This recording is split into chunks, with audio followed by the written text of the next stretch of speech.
रोम की सड़कों पर बेचैनी फैल चुकी थी। बादशाह पर्टेनिक्स के अचानक कत्ल के बाद तख्ते रोम खाली पड़ा था।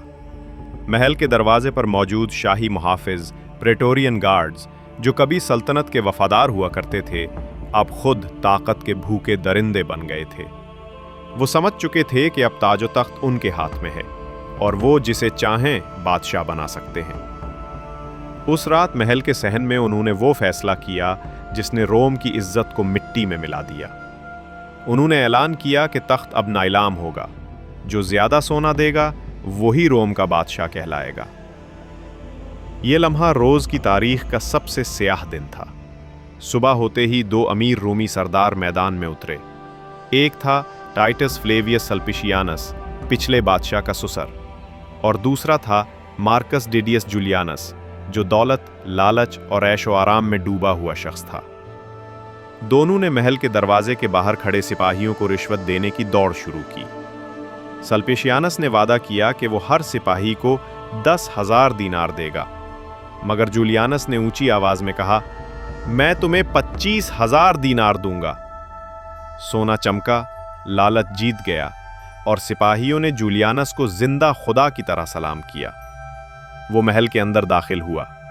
सेनेट ने मजबूरी में उसे बादशाह तस्लीम किया और यूं रोम की अजीम सल्तनत का ताज एक खरीदार के सर पर रख दिया गया। लेकिन अवाम ने कभी उसे दिल से कबूल नहीं किया।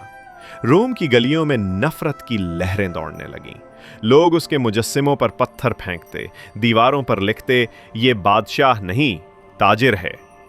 जूलियानुस ने इख्तिदार संभालने के बाद इस्लाहात करने की कोशिश की।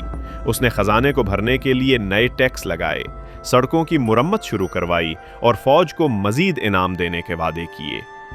मगर उसके अपने सिपाही सिर्फ सोने के लिए वफादार थे, कौम या इज्जत के लिए नहीं। इसी दौरान शुमाली अफ्रीका और मशरकी अफ्रीका में जंग हुई। यूरोप के जर्नैल उठ खड़े हुए, खास तौर पर एक ताकतवर फौजी सिपहसालार सेप्टिमिस सेवेरस।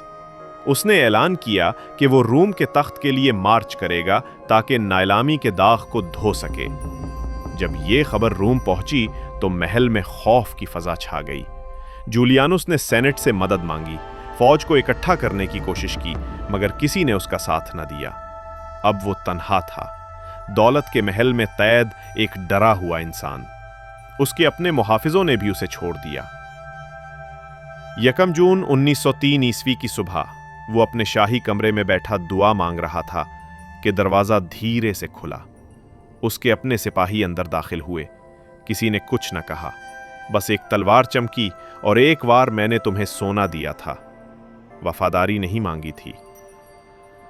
सिर्फ 66 दिन की हुकूमत के बाद वो मर गया। थोड़ी ही देर बाद सेप्टिमिस सेवेरस रोम पहुंचा और नए बादशाह के तौर पर तख्त संभाल लिया। ये थी कहानी मार्कस डिडियस जूलियानुस की, एक ऐसे शख्स की जिसने ताज को दौलत से खरीदा मगर इज्जत कभी हासिल न कर सका। उसने समझा कि सोना सब कुछ खरीद सकता है मगर किस्मत नहीं।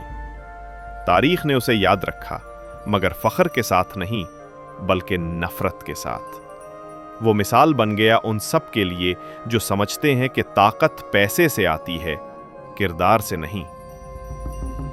ये है ट्यूबलाइट क्रॉनिकल्स, एपिसोड 20 जहां हंसी भी है और अक्ल भी।